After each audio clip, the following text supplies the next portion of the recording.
भारतीय किसान यूनियन का कुनबा जो है लगातार बढ़ रहा है और उसी कुनबे में काशीपुर के बरखेड़ा पांडे गांव में किसान पंचायत में लगभग दर्जनों किसानों ने भारतीय किसान यूनियन की सदस्यता ली और वो सदस्यता जो है प्रदेश अध्यक्ष जितेंद्र सिंह जीतू ने किसानों को सदस्यता दिलवाई है। बड़ा सवाल ये है कि जिस तरीके से भारतीय किसान यूनियन का कुनबा बढ़ रहा है, ये क्या किस प्रकार की रणनीति है या फिर आने वाली कोई बड़ी लड़ाई की तैयारी है। हमारे साथ इस वक्त मौजूद हैं जितेंद्र सिंह जीतू जी, उनसे बातचीत करेंगे। जीतू साहब, आज जिस तरीके से यहाँ पर किसान पंचायत में दर्जनों किसानों को सदस्यता दिलवाई गई, क्या है पूरा मामला? नमस्कार पहले सभी को, जितने भी हमारे प्रशंसक सुन रहे हैं। आज काफ़ी समय से हमारे जो लोग थे वो चाहते थे कि भारतीय किसान यूनियन में उनके जुड़ना चाहते थे, तो आज उसी क्रम को लेकर आज शुरुआत की गई। और ये बैठकों का दौर, आज पंचायत जो है, आज पहली ज्वाइनिंग तो हुई, ये आज बरखेड़ा पांडे से शुरुआत है। और लगभग पूरे प्रदेश में हम लगभग 50 से ज़्यादा ऐसी किसान पंचायतें करेंगे। गांव तक जाएंगे, हम लोग गांव तक जाकर लोगों को साथ जोड़ेंगे और जो समस्याएं हैं उनसे हम अवगत होंगे। और हम जो हमारी नीतियां हैं भारतीय किसान यूनियन की, जो बाबा टिकैत की हैं, वो गांव के आखिरी घर तक लेके जाने का प्रयास जो हमने शुरू किया है। अच्छा, बड़ी बात यह है कि जिस तरीके से आज किसान पंचायत हुई है उसमें आपने मीडिया में भी कुछ मांगे रखी हैं और उन मांगों को किस तरीके से आप जो है प्रमुखता से एक सरकार के सामने रखेंगे? देखिए, पिछले कई सालों से और 4-5 साल तो मुझे हो गए इन चीज़ों को कहते हुए कि हमारी ये जो मांगे हैं जी, हमारे ट्यूबवेलों की बिजली फ्री करो, हमारे लोकल में जो इंडस्ट्रियां लगी हैं वहाँ पर हमारे युवाओं को सर्वप्रथम नौकरी दो, 75% से ज़्यादा हमारे लोगों को नौकरी दो। तीसरा, जो हमारी ज़मीनों के मामले हैं जिस पे 50 साल से हमारे किसान खेती कर रहे हैं, उन्हें मालिकाना हक दो। आवारा पशुओं का मामला, ये कई ऐसी मांगे हैं जिन्हें सरकार नहीं कर रही। हमने भी, देखिए, सरकार को फ़र्क पड़ता है केवल और केवल वोटों से, चुनाव से। तो हमने भी यह निर्णय किया, भारतीय किसान यूनियन युवा ने, कि हम जो है इस बार लोगों के पास जाएंगे, अपने गांव देहात में जाएंगे, सब लोगों को इकट्ठा करेंगे और सरकार और विपक्ष के सामने एक हम अपनी मांग पत्र रखेंगे कि भाई ये हमारी मांगें हैं जो मैंने मांगे दोहराई, कि एक हमारी फ्री बिजली को लेकर, एक युवाओं को लोकल में रोज़गार को लेकर, एक ज़मीनों को लेकर, पशुओं को लेकर, कि ये हमारे मांग पत्र हैं। अगर आप हमें आश्वासन नहीं, सरकार के पास तो मौका है इस समय करने का कि आप हमारा काम कर दीजिए, और विपक्ष को ये है कि अगर ये नहीं करते तो आप मैनिफेस्टो में सबसे पहले लेके आओ और इसके लिए बात करो आप अभी से। अगर आप करते हो, कोई भी जो भी दोनों में से करता है, तो हमारा जो किसान है, मैं यही कहूँगा कि अगर कोई हमारे लिए 10% करता है तो हमारा किसान उसके लिए 50% करता है। तो हमारा यही है कि इन मांगों को लेकर हम इनके पास हम एक मांग पत्र खड़ा कर रहे हैं इनके सामने कि ये हमारी मांग है, इस बार ऐसे काम नहीं चलेगा। अच्छा जीतू साहब, बड़ी बात ये है कि जिस तरीके से आज विस्तार हो रहा है, भारतीय किसान यूनियन का कुनबा बढ़ रहा है, इसके पीछे की रणनीति क्या है? रणनीति यही है कि एक संगठन को देखिए, इस समय विपक्ष तो कहीं है नहीं। ऐसा तो नहीं कोई आने वाले समय में कोई बड़ी लड़ाई की तैयारी हो रही हो? लड़ाई तो देखिए प्रतिदिन है, विपक्ष है नहीं। सरकार का रवैया यह है कि देखिए, कभी किसी ज़मीन पर जाकर वो लोग अपना दावा ठोकते हैं। अभी धान का, गेहूं का मामला आया, उन्होंने खरीद ढंग से नहीं की, धान की खरीद आ रही है। तो ये संगठन ने भी समझ लिया और लोगों को भी समझ आ गई है कि सरकार हमारी बात सुनेगी नहीं और विपक्ष हमारा साथ देगा नहीं।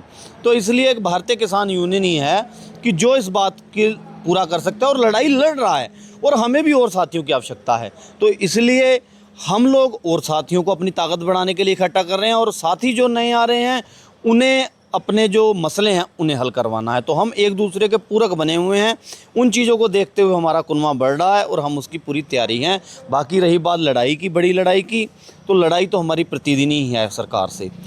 हर दिन हमें लड़ना पड़ता है, जितनी हमारी संख्या ज़्यादा होगी उतनी हम लड़ाई ज़्यादा आसानी से जीत पाएंगे। ऐसा तो नहीं है कुनबा बढ़ाने के बाद इलेक्शन का दौर बड़ा नज़दीक है तो कोई बड़ा धमाका होने वाला हो?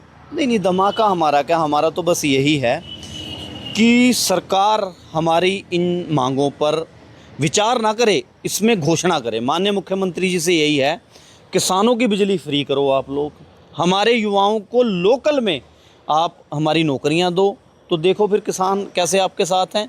और अगर आप नहीं करते, और विपक्ष को मैं कहता हूं कि आप इस चीज़ की बात करिए, फिर आप देखिए कि आपके साथ कैसे किसान हैं। इस बार हम लोगों ने भी फैसला किया, और मैं इसी को लेकर गांव देहात में जाना है कि हमने इस बार बंटना नहीं है। हमने हिंदू मुस्लिम में, कांग्रेस भाजपा में बंटना नहीं, हमने किसान रहना है।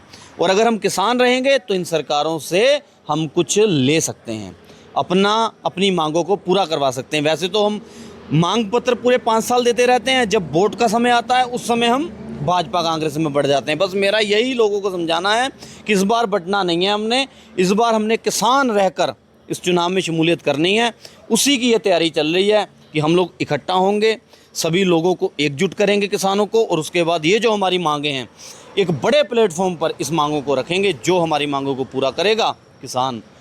ऐसा लगता है कि किसानों का कुछ सवाल इस तरीके आए हैं कि जीतू भाई जो है संघर्ष तक सीमित हैं, कहीं ना कहीं सरकारों के लिए भी काम कर रहे हैं, ये बड़ी आवाज़ें सुनने में मिल रही हैं।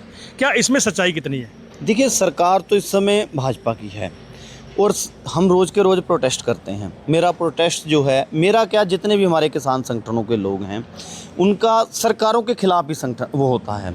कुछ लोगों का ये होता है कहना, जो भाजपा संबंधित लोग हैं, कि भाई आप लोग हमेशा भाजपा के खिलाफ की बात करते हैं। और जो अब जिन्हें चीज़ें हैं, कुछ लोग ये कहते हैं कि भाई जैसे आपने कहा कि कहीं मिली भगत की चीज़ें तो नहीं। देखिए, पहले तो मैं भाजपा वालों को ये कहना चाहूँगा कि सत्ता में आप लोग हो, अगर हमारे किसान की कोई परेशानी होती है तो हम आप ही से डिमांड करेंगे, आप ही के खिलाफ धरना प्रदर्शन करेंगे। और दूसरे लोगों के लिए बात यह है कि हमने काम भी सरकार से लेना है। अगर हम कहीं बैठे, अभी जुर्के का मामला था तो उसमें हमने 5 दिन धरना प्रदर्शन किया, उसके बाद हमने यहाँ पर एसडीएम घेराव किया। उसके बाद भाई सरकार ने बात करके, सरकार ने पैनल भेजा, जो भी अपना प्रतिनिधिमंडल भेजा, तो हमारी सरकार से डिमांड थी, सरकार ने हमारी पूरी की। तो ये चीज़ें रहती हैं कि हमारी अधिकारी बातचीत करवाते हैं, जब भी कभी किसी मसले पर हो तो उन चीज़ों को लेकर चलता है। और आज तक आपको भी पता है कि जहाँ पर हम लोग बैठे हैं, मेरा काम ये रहता है, मैं आपको बताऊँ, मैं अगर किसान के लिए बैठा हूँ तो मैं उसकी पीड़ा बढ़ाना नहीं चाहता। मुझे ये होता है कि इसका जो भी इसकी परेशानी है, उस परेशानी को मैं हल करूं। तो वो हल जो है, पहले सरकार को टाइट करते हैं, उसे पूरा उसके खिलाफ धरना प्रदर्शन करते हैं, सारी चीज़ें करते हैं। उसके बाद जब बातचीत होती है, हमारे टिकैत साहब का भी यही कहना है कि बातचीत हमेशा जारी रहनी चाहिए सरकारों से। तो इसलिए बातचीत का दौर मैं हमेशा जारी रखता हूँ। अब उसमें जैसा भी लगे किसी को, वो अलग बात है, क्योंकि बात तो मसले हल होने के लिए है। और आपने भी, मुझे उम्मीद है कि शायद दर्जनों मेरे प्रोटेस्ट आपने कवर किए होंगे। आपको पता है कि 100% उनका हल करवाते हैं हम लोग, वो बातचीत के नज़रिए से ही होती हैं चीज़ें। अच्छा, बड़ी बात यह है कि आज जिस तरीके जितने लोगों को आपने जोड़ा है, सदस्यता दिलवाई है, क्या संदेश देना चाहेंगे उनको? संदेश मेरा यही है उन्हें भी, कि भारतीय किसान यूनियन जो है एक परिवार है, एक संगठन है। ये अपनी सुविधाओं के लिए नहीं बना, ये जो हमारे किसान हैं, मजदूर हैं, उनकी पीड़ा को एक बढ़िया प्लेटफॉर्म पर ले जाकर उनके जो दिक्कतें हैं उन्हें हल करवाने के लिए संगठन है। अगर कोई अपने फ़ायदे के लिए संगठन में आया है तो मैं वहाँ भी कहा था, यहाँ भी कहता हूँ कि वो तुरंत हट सकता है। इसके लिए तो त्याग की भावना होनी चाहिए और संघर्ष की भावना होना चाहिए, तभी जो है किसान यूनियन की पथ पर चल सकेगा। और जो इन राहों पर चल सकेगा वो मेरा पक्का साथी है। और मैं एक चीज़ का विश्वास आपके द्वारा कर दूं, जो मेरे साथ रहता है, जितेंद्र सिंह जीतू अंतिम सांस तक उसकी लड़ाई लड़ता है। धन्यवाद। सो आपने देखा है इस वक्त जो भारतीय किसान यूनियन के अध्यक्ष जितेंद्र सिंह जीतू ने जो बयान दिए हैं, उन बयानों पर एक सवाल साफ है कि किसान चाहते हैं कि केवल प्रदर्शन ना हो, केवल मीडिया के सामने बातें ना हो, उनके नतीजे भी उनको मिलने चाहिए, उनका समाधान भी उनको मिलना चाहिए। अब फ़िलहाल जो कुछ भी भारतीय किसान यूनियन कर रही है, इसका परिणाम क्या होगा, इसका सबको करना होगा इंतज़ार। PST न्यूज़ देखते रहिए। आप सभी का बहुत बहुत धन्यवाद।